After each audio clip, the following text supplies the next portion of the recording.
How about them first place Missouri Tigers? And you know what? If Dennis Gates can pull off a tournament bid this season, I think it's his best coaching job ever.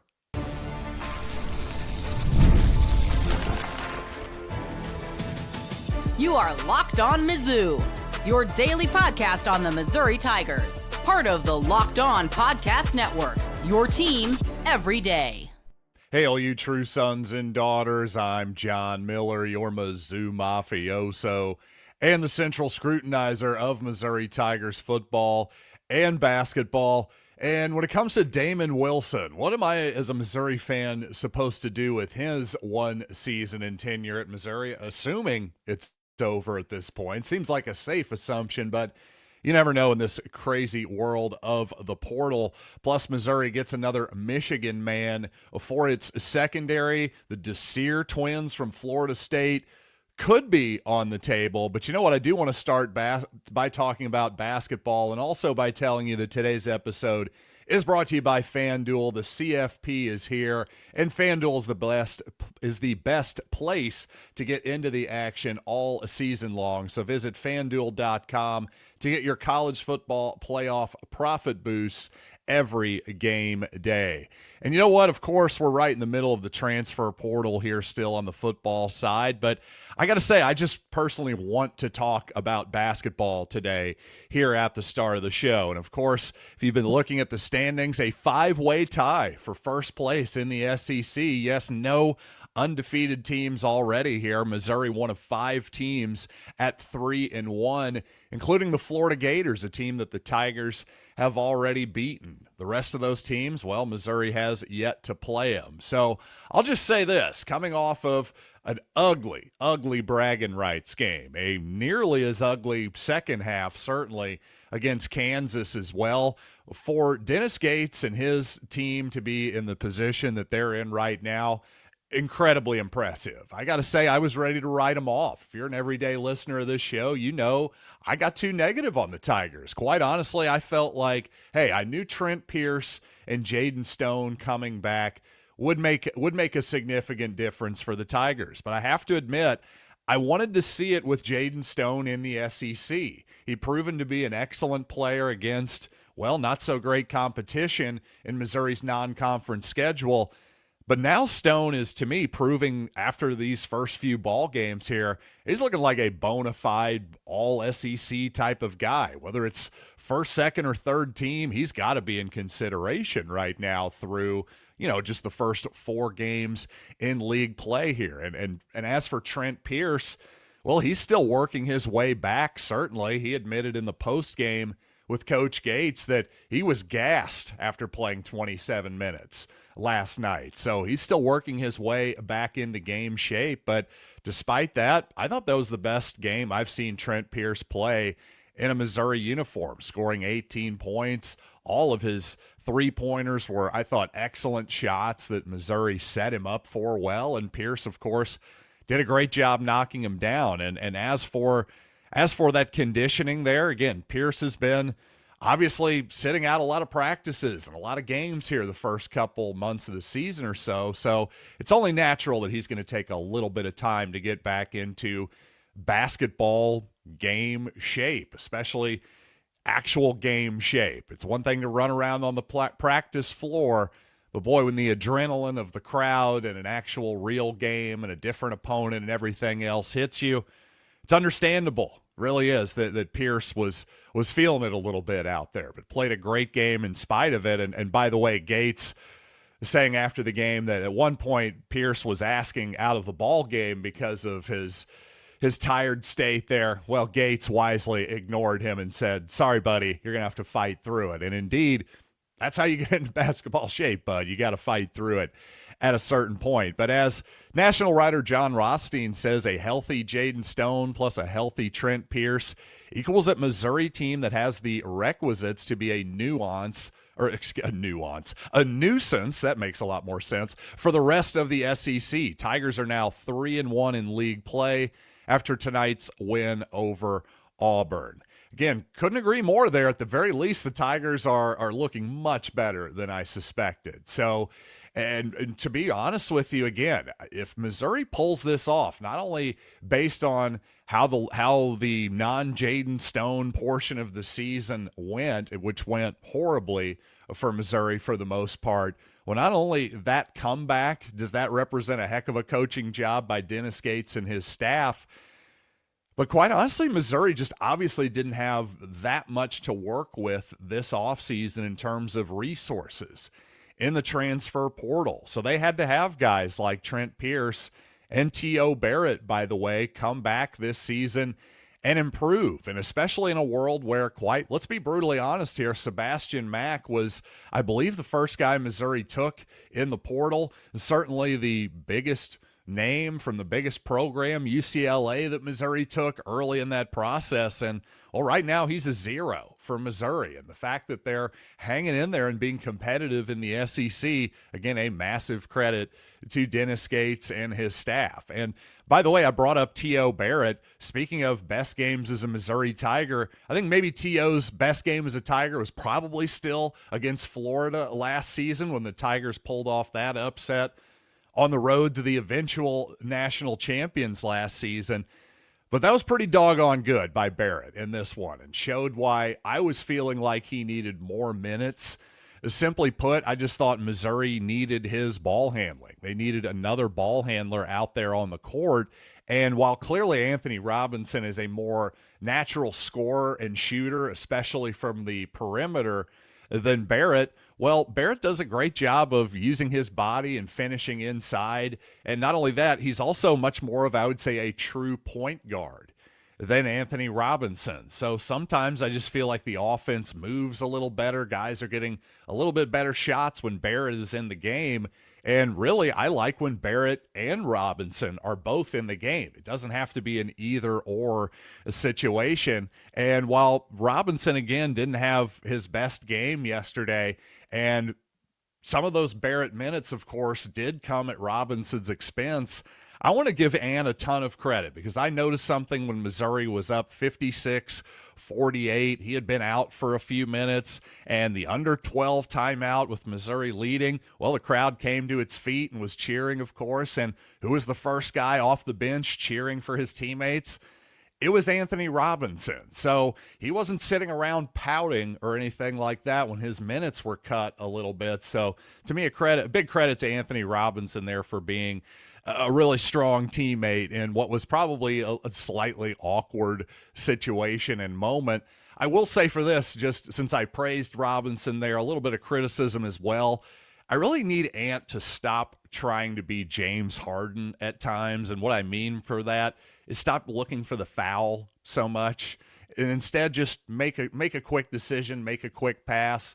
There was one situation where Barrett was open down the court, and I just felt like he was just a slight half step slow with his decision-making there. But again, Robinson and Barrett together, especially late game there, especially trying to break the press, makes all the sense in the world. But even in those just regular situations, I'd like to see more ball handling on the court, and those two guys together make a lot of sense, especially considering Barrett and Robinson, especially Barrett, both have good size at the guard position. And on the football side, I do want to talk more basketball later in the show, but I do have a bunch of football to get into as well, including, yes, another Michigan man, another Wolverine transferring to the Tigers, and perhaps because of that Chip Lindsey connection, but another cornerback as well. In fact, a couple of corners, another one from Oregon too, so plenty to get into on the football side as the program unfolds as well. But you know what? Speaking of football, yes, the college football playoff still going, got the national title game on Monday, and FanDuel is giving all customers even more ways to get in on the action. And of course, the NFL playoffs are here as well. And I got to say, my favorite pick of the divisional week right now, it's got to be the New England Patriots. As much as it pains me to say that, the Pats giving 3 against the Texans, just didn't love what I saw from C.J. Stroud the last week. And while I think DeMeco Ryans is a good coach, I think Mike Vrabel for the Pats is an excellent elite coach. So give me the Pats -3. But regardless of what you're thinking, you got to think it with FanDuel, the best place to get in on the action all playoffs along. So visit FanDuel.com to get your college football playoff profit boosts every game day.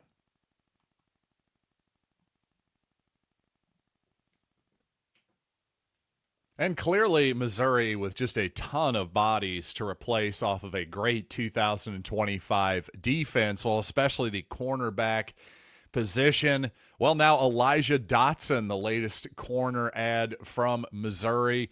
Again, a former Michigan Wolverine and a former very highly ranked blue chip type of prospect out of high school as a true freshman last year.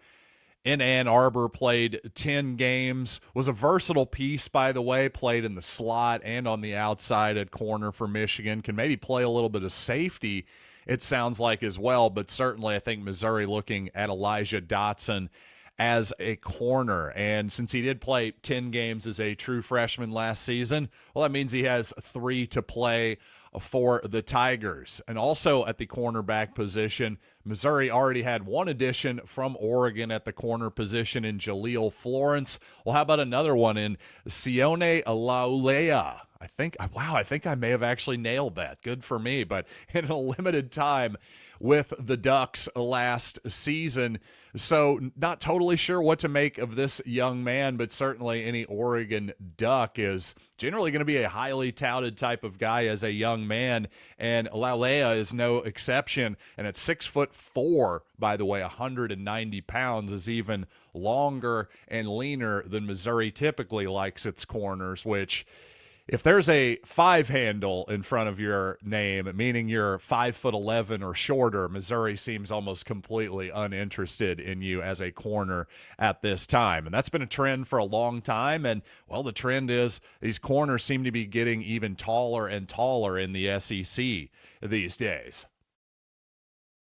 And you know what? Some Missouri fans are starting to get a little concerned that there haven't been bigger names being added to the Missouri roster outside of Austin Simmons, I suppose. And indeed, last season, I think Ahmad Hardy, for example, and Josiah Trotter and Damon Wilson were all huge names that you felt like, well, these guys are going to be surefire, not just contributors, but probably stars in the SEC. And that's indeed what ended up being the case. Well, maybe the Desir twins from Florida State could fit the bill. And Missouri reportedly, among Clemson, LSU, and others, going to be in the market for the 2 edge rushers and twin brothers from Florida State. Now, of course, Missouri has added one Florida State product recently, has added their special teams coach.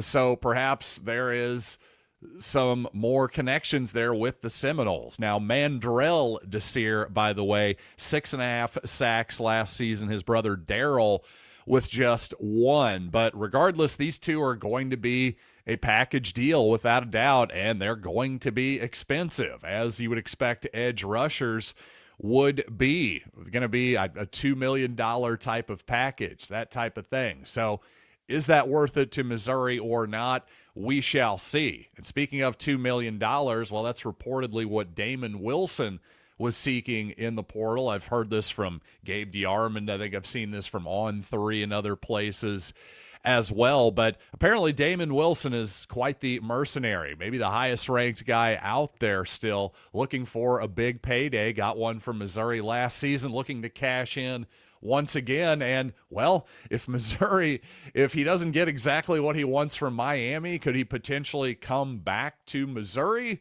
Seems like a long shot, but again, according to Gabe DeArmond over at Power Mizzou, he does at least think that Missouri would be willing to have Wilson come back. So I wouldn't completely close the door there, apparently, on a Wilson return, but seems pretty unlikely at this point.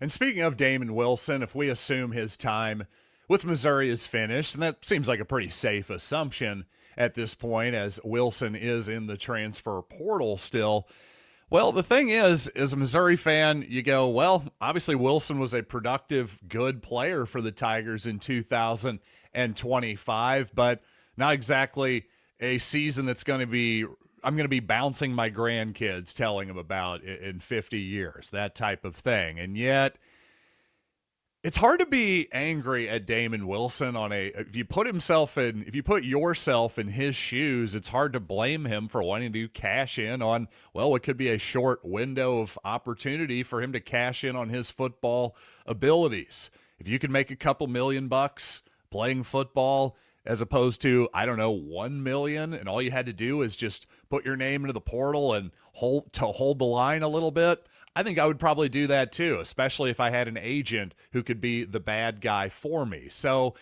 that's the thing. It's hard to really blame Damon Wilson when I put myself in his shoes, and yet my real shoes are in the fan shoes that I reside in. That's the fan hat, that type of thing. So as a fan, though, it's hard for me to get really excited about a guy who was here for Missouri for one season and decided, you know what, I'm going to go chase a bag elsewhere.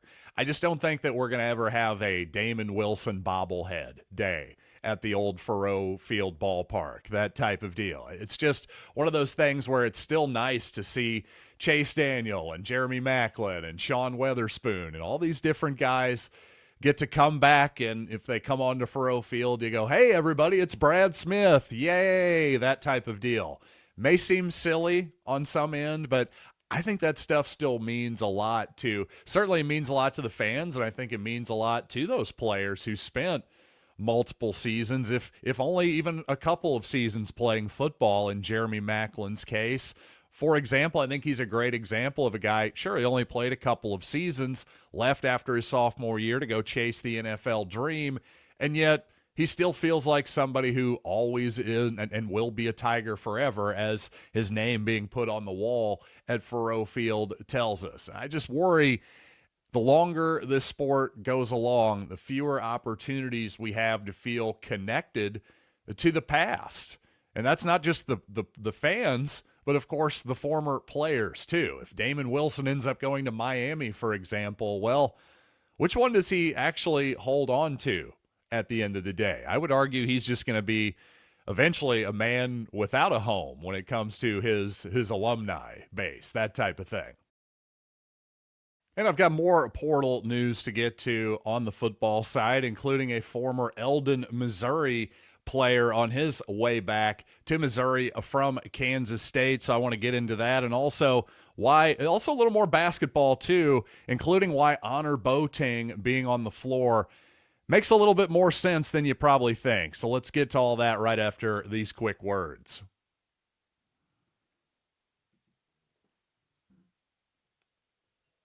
And on the football side, Missouri, well, now former, I suppose, Missouri safety Mose Phillips is entering the transfer portal, and with Missouri, well, shoring up its secondary and in the safety position specifically, not too surprising that Phillips is moving on, especially since Santana Banner, one of the fellow safety ads in the previous cycle, looking like has the makings of a real star type of player in the SEC potentially in 2026. And by the way, offensive lineman Will Kimna, who had been at Kansas State, was an Eldon, Missouri product, by the way, is making his way back to the state of Missouri and playing for the Tigers next season. So an interesting one for those of you in the Lake of the Ozarks area in particular there. But by the way, one thing I don't do a lot is for Missouri, I love Dennis Gates and his offensive philosophy for the most part.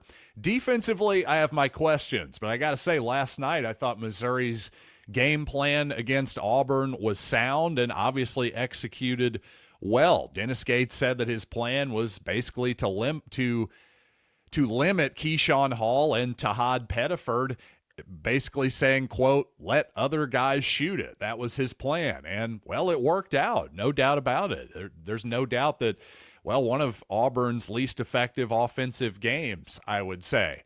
And by the way, when it comes to Honor Boateng, I've heard a lot of rumblings with Honor here recently. A lot of people saying, understandably, quite honestly, like, hey, wasn't this guy supposed to be this big, 4-5, borderline 5-star type of recruit coming out of Arkansas. Where is it? Where's the offense in particular? Well, I will say this. That's an understandable criticism, and Boating, or Boating, depending on how you pronounce it, depending on the day, Honor has got to figure out how to be better offensively. There's no question about it. But I will say this. I thought he was a plus yesterday in the game for the most part because of his defense. Now, missed a shot or two, turned the ball over a time or two. Again, he's got to figure something out offensively.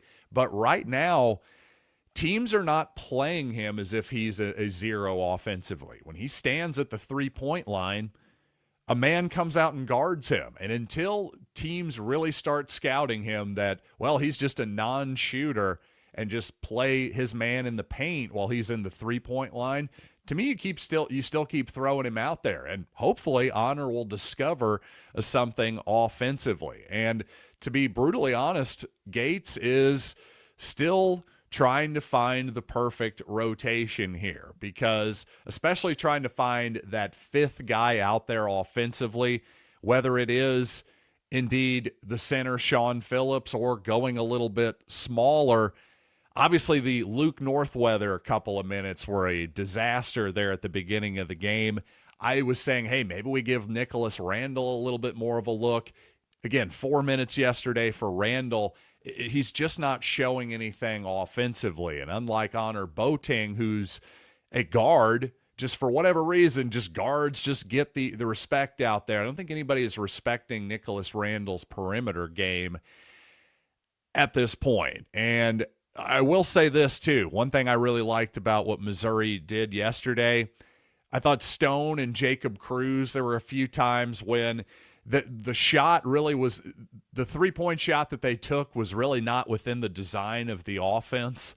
That really wasn't the ultimate shot that Missouri was looking for. But, for example, when one time Stone caught the ball in rhythm at the top of the key, probably the move was to, more often than not, was to move the ball to the other side of the court. But since the Auburn defender was maybe about a foot farther off of Stone than he should be, Stone just simply caught the ball, turned, fired, and made a three-pointer. Saw at least one of those with Stone and one with Cruz as well, where you're just going, oh, those guys just, hey, you get a foot off of him, just pull the shot. And honestly, that's a great shot for Missouri. It really is. And those are the type of shots that Missouri has to take. And I don't want to see them get bashful with those type of attempts on the road. It's easier to put those type of shots up at Mizzou Arena. They got to take them on the road too. They cannot be bashful whatsoever. That's the way I'm looking at the rest of the season for Mizzou. But you know what? Hey, regardless of how the Tigers finish the season, I'll be here with you to discuss it all. And by the way, if you get tired of the ads, well, check out the Everydayer Club. It's $5 a month, $50 a year. Go to LockedOnPodcast.com/Everydayer to check out the ad-free shows and all the other bonuses you get as well, including a Discord server with me and the rest of the Locked On hosts. And especially, that's the best way to get in contact with me directly, is the Everydayer Club Discord server. So check it out. Click on the link in the description of today's podcast, and that'll get you home. So until next time, I am John Miller. Thanks for listening to Locked On Mizzou.